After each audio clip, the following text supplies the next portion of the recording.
Assalamualaikum warahmatullahi wabarakatuh. Jadi kami dari kelompok 7 yang beranggotakan Daufara Sabira, NRP 16, Nadia Fadila Hasan, NRP 039, dan Timotius Kian, NRP 143.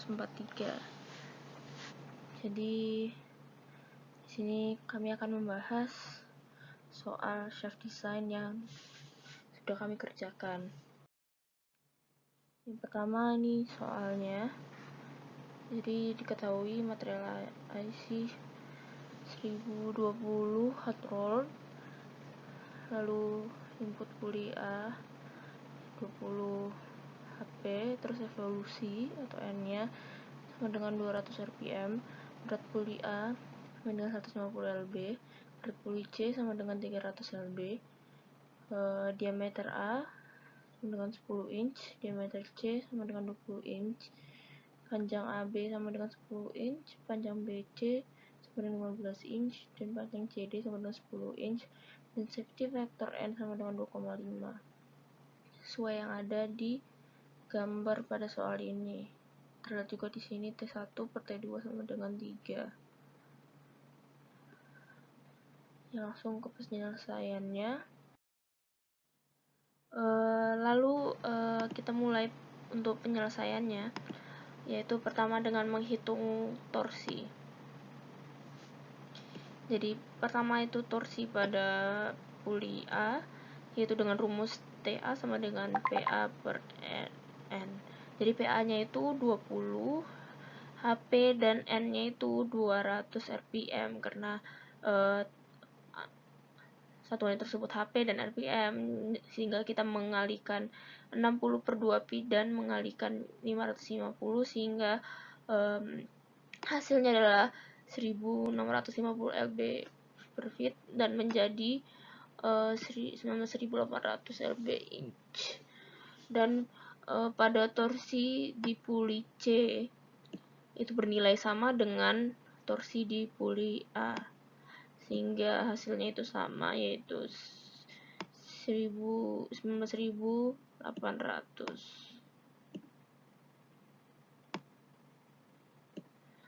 Ya, seperti itu TA dan TC hasilnya. Ya, untuk analisis gaya didapatkan untuk mencari pada puli A dan puli C. Pertama dengan persamaan ini, T1 tambah T2 kali DA per 2 sama dengan TA. Jadi DA ini sama dengan 10 sesuai dengan diketahui tadi, sehingga didapatkan 5. Sama TA juga dimasukkan dari hasil yang tadi, yaitu 19.800, menjadi T1 kurang T2 sama dengan 3.960. Jadi pada diketahui tadi terdapat T1 sama dengan T2 sama dengan 3, lalu dimasukkan angkanya ke dalam persamaan ini, sehingga didapatkan T1 sama dengan 5.940 dan T2 sama dengan 1.980 lb. Lalu pada puli C dengan rumus yang sama, DC sama dengan 20, lalu TC sama dengan TA 19.800, sehingga didapatkan persamaan T1 kurang T2 sama dengan 1980 sesuai dengan yang diketahui tadi, T1 sama dengan T2, T1 per T2 sama dengan 3, lalu dimasukkan kembali ke persamaan ini dan akan didapatkan T1 2.970 lb dan T2 sama dengan 990 lb. Jadi untuk analisis gaya pada puli A, jadi gaya yang bekerja di puli A itu seperti ini. FA sama dengan T1 tambah T2 tambah WA, yaitu sesuai yang didapatkan pada gambar soal tadi. Lalu dimasukkan angka-angkanya 590 tambah 1980 tambah 150 kali 32,2 gravitasi. Lalu FA didapatkan 12.750 lb. Lalu pada puli C, gaya yang bekerja sesuai dengan pada gambar soal, FC sama dengan WC kurang T1 tambah T2. Jadi FC sama dengan 300 kali 32,2, gravitasi kurang 2970 kurang 1990. FC sama dengan 5700 lb. Lalu di sini bisa kita gambarkan bagaimana gaya yang bekerja pada A. Gaya yang bekerja pada A, jadi T1 dan T2 mengarah ke bawah, lalu WA juga mengarah ke bawah, sehingga maka dari itu T1 tambah T2 tambah WA terjadi persamaan ini. Ini T1, ini T2, dan ini WA. Lalu untuk puli C kita gambarkan juga di mana T1 dan T2 mengarah ke atas, dan WC-nya mengarah ke bawah, sehingga terbentuklah persamaan ini. WC kurang T1 tambah T2. Ya, ini W-nya, ini T1, ini T2. Ini untuk C. Ya, seperti itu. Jadi selanjutnya itu menghitung gaya reaksi. Jadi di sini ada momen pada biring B sama dengan 0. Jadi tadi itu kita sudah mendapatkan FA berapa dan FC berapa. Jadi kita ingin mendapatkan angka dari FD dan FB.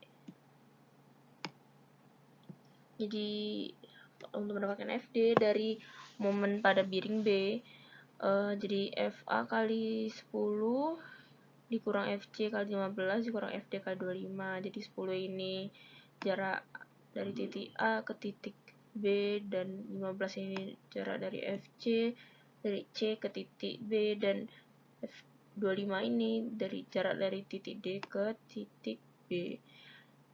Dimasukkan semua angkanya, FA dan FC dimasukkan, lalu didapatkan FD sama dengan 1680 lb.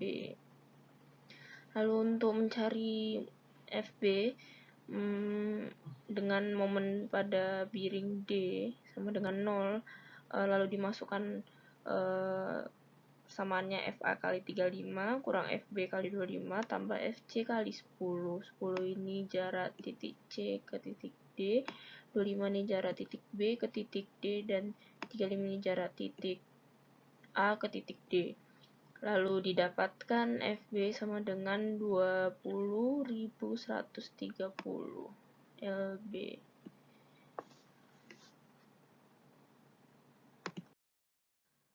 Lalu selanjutnya diagram torsi. Ya, dari sini kami dapatkan dengan memasukkan torsi yang sudah didapatkan dari awal 1800 dengan counter clockwise, lalu didapatkan seperti ini, dan menghasilkan shear modulus pada shaft AB itu 11,5 dan shear modulus pada shaft BC adalah 11,5, dan diagram torsinya di sini terdapat pada titik A0, titik B 39.600 dan titik C 19.800. Dan seperti ini diagram torsinya. Dan untuk shear modulus keseluruhannya ya 11.500.000.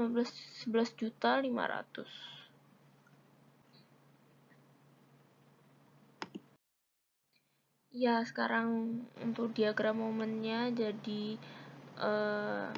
setelah yang dicari tadi, sekarang kita mencari diagram momennya.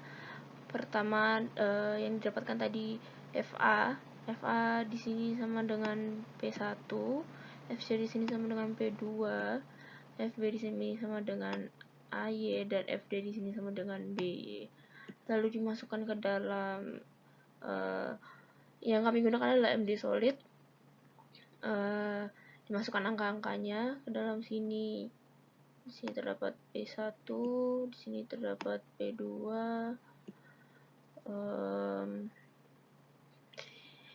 Ya, terus di sini ada AY-nya dan di sini terdapat BY-nya. Lalu didapatkan shear diagram dan di sini didapatkan momen diagramnya, di mana untuk P1-nya di sini 0 dan untuk AY-nya di sini adalah min 127.500, dan di sini titik D-nya titik C itu 16.800 dan di titik D-nya tersebut 0. Sehingga di sini sudah didapatkan MA berapa, MB berapa, MC berapa, dan MD berapa. MA sama dengan 0, MB sama dengan 127.500, dan MC didapatkan 16.800, dan MD didapatkan 0. Seperti itu. Kemudian untuk menghitung diameter maksimum, langkah pertama yang kita harus lakukan adalah mencari yield strength dan tensile strength, dimana kita dapat mencarinya dari tabel A2. Dan karena kita menggunakan material IC 1020HR, maka kita mendapatkan yield strength sebesar 43 KSI atau sama dengan 43.000 PSI, dan juga tensile strength sebesar 65 KSI dan atau sebesar dengan 65.000 PSI. Kemudian langkah selanjutnya kita mencari endurance limit, atau dengan rumusan SE sama dengan CR kali CS kali CF kali CW kalikan 1/F kalikan S aksen N. Untuk CR atau reliability factor kita asumsikan sebesar 90%, sehingga kita dapatkan perhitungan 1 kurangi 0,008 kalikan 1,28, dan kita dapatkan hasil 0,8976. Kemudian untuk CS yaitu size correction factor, karena lack of information maka kita menggunakan 0,7. Kemudian untuk CF atau surface finish correction factor kita bisa dapatkan dari grafik appendix B3, dan kita mendapatkan nilai sebesar 0,7. Untuk CW atau weld correction factor kita dapat abaikan, karena untuk shaft ini kita asumsikan bahwa shaft ini tidak menggunakan teknik pengelasan. Kemudian untuk KF atau fatigue stress concentration factor dapatkan sebesar 1. Kemudian S aksen N atau endurance limit of the material kita bisa mendapatkannya dari perumusan 0,5 dikalikan S UT atau tensile strength, jadi temukan sebesar 32.500 PSI. Dan kemudian dari nilai-nilai yang sudah diketahui dimasukkan dalam perumusan, sehingga ditemukan SE sebesar 14.294,28 PSI. Kemudian karena kita mengetahui letak dari diameter maksimum adalah pada bearing B. Mengapa? Karena pada bearing B memiliki momen maksimum sebesar 127.500 pound inch dan juga torsi sebesar 0 pound inch. Kemudian kita dapat mencari diameter menggunakan metode D'Ietze-Soderberg, di mana mempunyai perumusan SGP per N, di mana N adalah safety factor sama dengan 32 per PD pangkat 3 kalikan akar buka kurung SGP per SE kalikan KF kalikan MR kurung tutup kuadrat tambah 3/4 kalikan TM kuadrat. Lalu dari angka-angka atau nilai-nilai yang tadi sudah kita ketahui, kita masukkan ke dalam perumusan DET Soderberg ini, dimana SJP tadi sebesar 43.000, kemudian safety factor sebesar 2,5, kemudian SE sebesar 14.294,28, KF1, MR sebesar 127.500, dan juga torsi sebesar 0. Maka kemudian dilakukan perhitungan dan ditemukan untuk bearing B atau diameter maksimum sebesar 6,1 inch.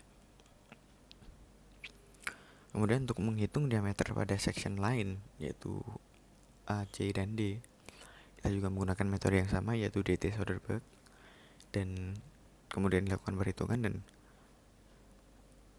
di mana section A memiliki torsi sebesar 19.800 pound-inch, dan untuk section C memiliki momen sebesar 16.800 pound-inch dan juga torsi sebesar 19.800 pound-inch.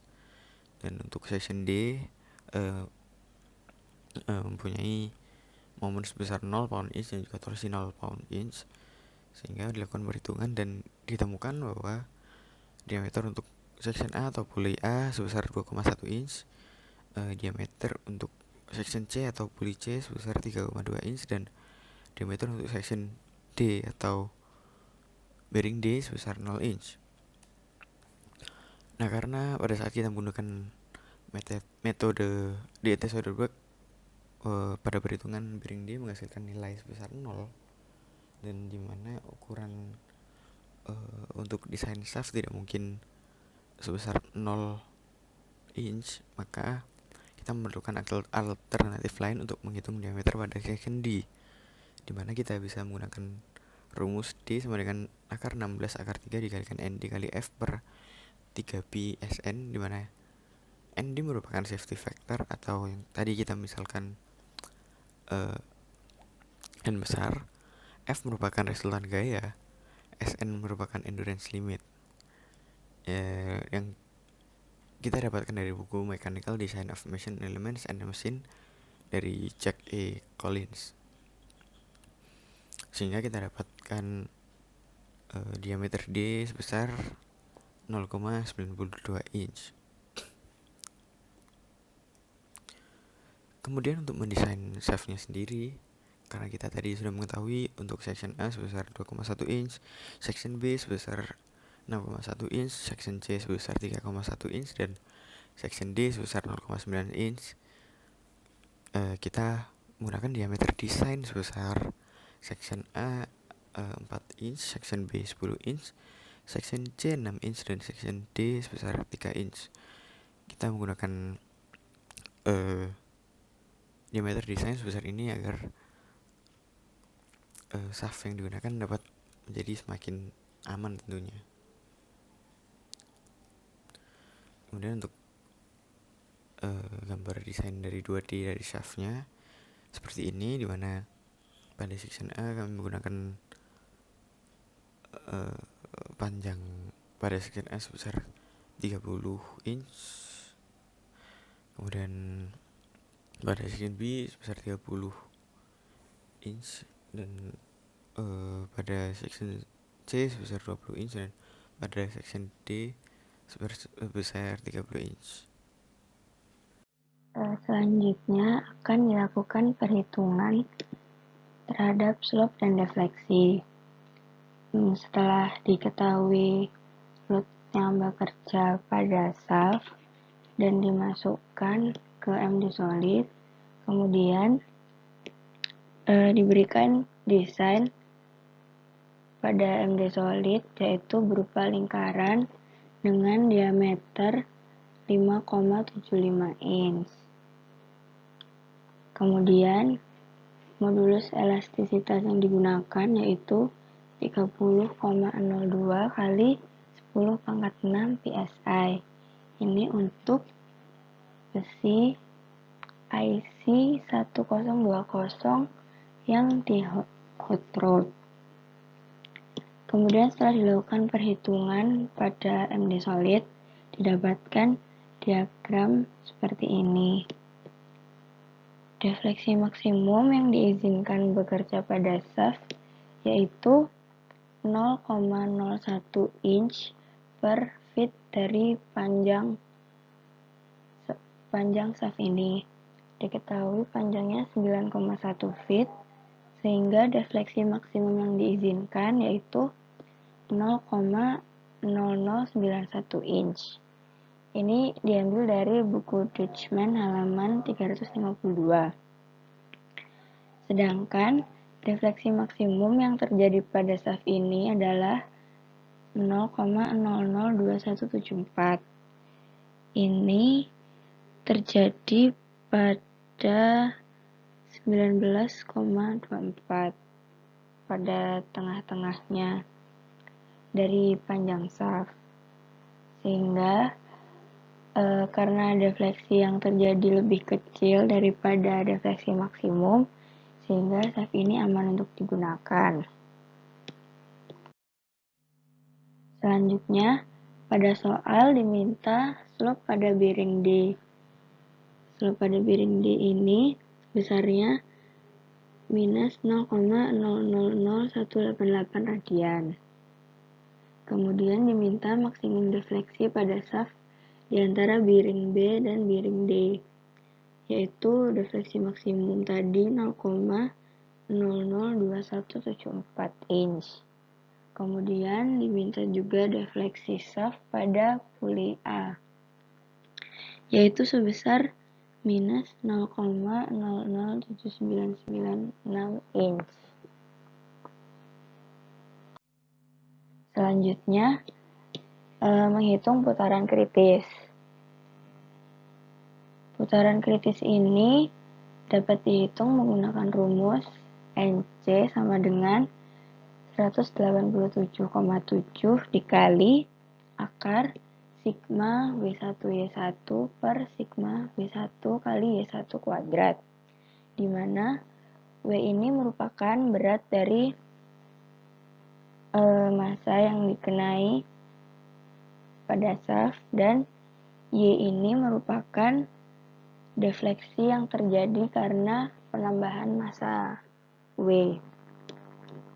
Kemudian dimasukkan ke rumus 150 ini merupakan berat dari massa A dan 300 ini merupakan berat dari massa C.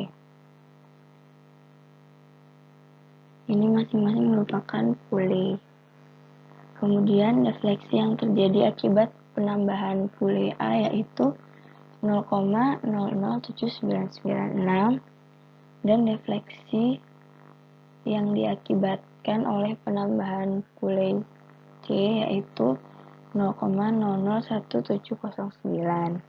Kemudian setelah dilakukan perhitungan didapatkan putaran kritis sebesar 2400 rpm. Nah, karena putaran yang terjadi pada shaft itu hanya 200 rpm, yang mana lebih kecil daripada putaran yang diizinkan, yaitu 2400 rpm, maka shaft ini aman untuk digunakan.